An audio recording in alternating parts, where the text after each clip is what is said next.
આકાશવાણી અમદાવાદ વડોદરા પ્રાદેશિક સમાચાર સોનલ પરમાર વાંચે છે.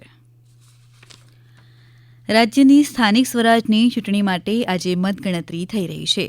એક પછી એક બેઠકોના પરિણામ સામે આવી રહ્યા છે, જેમાં મોટાભાગની બેઠકો પર ભારતીય જનતા પાર્ટી જીત તરફ આગળ વધી રહી છે. જૂનાગઢ મહાનગરપાલિકાની સામાન્ય ચૂંટણીમાં પણ ભાજપનો વિજય થયો છે. સાંભળીએ જૂનાગઢના અમારા પ્રતિનિધિ સંજીવ મહેતાનો અહેવાલ. જૂનાગઢ મહાનગરના 15 વોર્ડની 60 બેઠક માટેની ચૂંટણી યોજાઈ હતી, જેમાં પહેલેથી જ 8 બેઠકો ભાજપ તરફી બિનહરીફ થઈ હતી. જ્યારે અન્ય 52 બેઠક માટે આજે સવારે મતગણતરી પ્રક્રિયા હાથ ધરાતા ફરીથી એકવાર 48 બેઠક સાથે ભારતીય જનતા પાર્ટીએ જૂનાગઢ મહાનગર ઉપર શાસન કરવાનો વિશ્વાસ વ્યક્ત કર્યો છે. જૂનાગઢ કૃષિ યુનિવર્સિટી ખાતે સવારે 9 કલાકે મતગણતરીની પ્રક્રિયા હાથ ધરાઈ અને બપોરે 12 વાગ્યા સુધીમાં તમામ પરિણામો સામે આવી ગયા હતા, જેમાં કુલ 60 બેઠકમાંથી 48 બેઠક ઉપર ભાજપ, 11 બેઠક ઉપર કોંગ્રેસ અને 1 બેઠક ઉપર અપક્ષ ઉમેદવાર વિજેતા થયા છે. જ્યારે જિલ્લાની 6 નગરપાલિકાની ચૂંટણીઓમાં પણ ભાજપાનો હાથ ઉપર રહ્યો છે. 66 નગરપાલિકાની ચૂંટણીમાં પણ ભાજપ સરસાઈ મેળવી રહ્યું હોવાના છેલ્લા અહેવાલ મળી રહ્યા છે. મહીસાગર જિલ્લાની લુણાવાડા, સંતરામપુર, બાલાસિનોર નગરપાલિકા સહિત ખાનપુર તાલુકાની કનોડ તાલુકા પંચાયતમાં ભાજપનો વિજય થયો છે. સુરેન્દ્રનગર જિલ્લાની થાનગઢ નગરપાલિકાની ચૂંટણીમાં પણ ભાજપે જીત મેળવી છે. નગરપાલિકાની 28 બેઠકોમાંથી 25 બેઠકો પર ભાજપની જીત થઈ છે. દરમિયાન બિલીમોરા નગરપાલિકાની ચૂંટણીમાં 33 બેઠકોમાંથી 27 પર વિજય મેળવીને ભારતીય જનતા પાર્ટીએ સત્તા જાળવી રાખી છે. બોટાદ નગરપાલિકા તથા ગઢડા નગરપાલિકા અને જિલ્લા પંચાયતની ચૂંટણી માટે પણ આજે મતગણતરી હાથ ધરાઈ. પ્રસ્તુત છે એક અહેવાલ.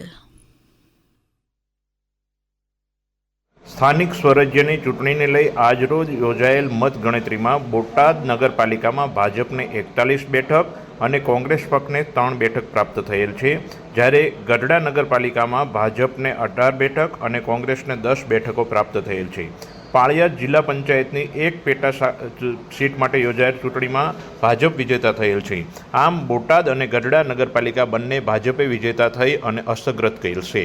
આકાશવાણી સમાચાર, પ્રકાશ ભીમાણી, બોટાદ. ઉલ્લેખનીય છે કે સ્થાનિક સ્વરાજની ચૂંટણી અંતર્ગત 213 બેઠકો અગાઉ જ બિનહરીફ થતાં 5084 ઉમેદવારો ચૂંટણી મેદાનમાં હતા, જેનું રવિવારે મતદાન સંપન્ન થયું હતું. રાજકોટની એક મેટરનિટી હોસ્પિટલના વાયરલ વિડીયો અંગે આરોગ્યમંત્રી ઋષિકેશ પટેલે જણાવ્યું છે કે આ મામલે જવાબદારો સામે કડક પગલાં લેવાશે. એક વખત આ પોલીસ તપાસ સોંપી છે, એનો રિપોર્ટ આવી જવા દો.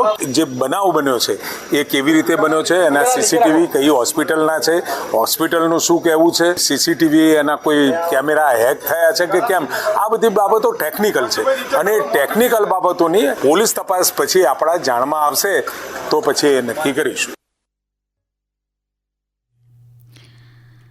આ સમાચાર આપ આકાશવાણીના અમદાવાદ વડોદરા કેન્દ્ર પરથી સાંભળી રહ્યા છો.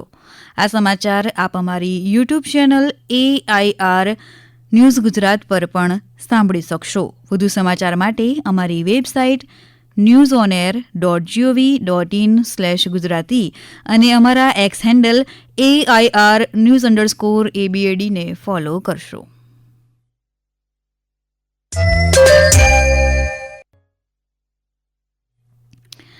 ધરતીપુત્રોને આર્થિક રીતે સક્ષમ બનાવવા માટે લાગુ કરવામાં આવેલી સોઇલ હેલ્થ કાર્ડ યોજના હેઠળ આજ સુધીમાં રાજ્યના 2,15,00,000 ખેડૂતોને સોઇલ હેલ્થ કાર્ડ આપવામાં આવ્યા છે.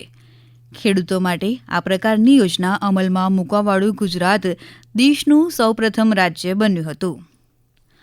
સોઇલ હેલ્થ કાર્ડ યોજના હેઠળ ખેતીલાયક જમીનનું સ્વાસ્થ્ય જળવાઈ રહે તે માટે નિર્ધારિત પદ્ધતિ અનુસાર ખેડૂતોના ખેતરમાંથી જમીનના નમૂનાઓ લેવામાં આવે છે અને પૃથક્કરણ માટે તેમને જમીન ચકાસણી પ્રયોગશાળામાં મોકલવામાં આવે છે. ત્યાં નમૂનાનું પૃથક્કરણ કરીને સોફ્ટવેર આધારિત સોઇલ હેલ્થ કાર્ડ તૈયાર કરવામાં આવે છે. સોઇલ હેલ્થ કાર્ડમાં જમીનમાં રહેલા વિવિધ પોષક તત્વોની માત્રા દર્શાવે છે, જેમાં હાલ કુલ 12 તત્વોનું પ્રમાણ દર્શાવવામાં આવે છે. છેલ્લા 3 વર્ષમાં માનવ કલ્યાણ યોજના અંતર્ગત રાજ્યના કુલ 1,16,000 કરતાં વધુ કારીગરોને સાધન સહાયનું વિતરણ કરાયું છે. કુટુંબની વાર્ષિક આવક 6 લાખ રૂપિયા સુધીની હોય તેવા કારીગરોને આ યોજના અંતર્ગત ભરતકામ, બ્યુટી પાર્લર, પ્લમ્બર જેવા 10 ટ્રેડના કારીગરોને ટૂલકીટ માટે ઈ-વાઉચર અપાયા છે. રાજ્ય સરકાર દ્વારા આ યોજના અંતર્ગત વર્ષ 2022-23માં 35,158 લાભાર્થીઓ, વર્ષ 2023-24માં 35,120 તથા વર્ષ 2024-25માં 46,000 મળીને કુલ 1,16,000 કરતાં વધુ લાભાર્થીઓને ટૂલ કીટ સહાયનો લાભ આપવામાં આવ્યો છે. સાબરકાંઠા જિલ્લામાં ખેલ મહાકુંભ 3જા તબક્કા અંતર્ગત હિંમતનગર ખાતે મધ્ય ઝોન કક્ષા બાસ્કેટબોલ સ્પર્ધા યોજાઈ.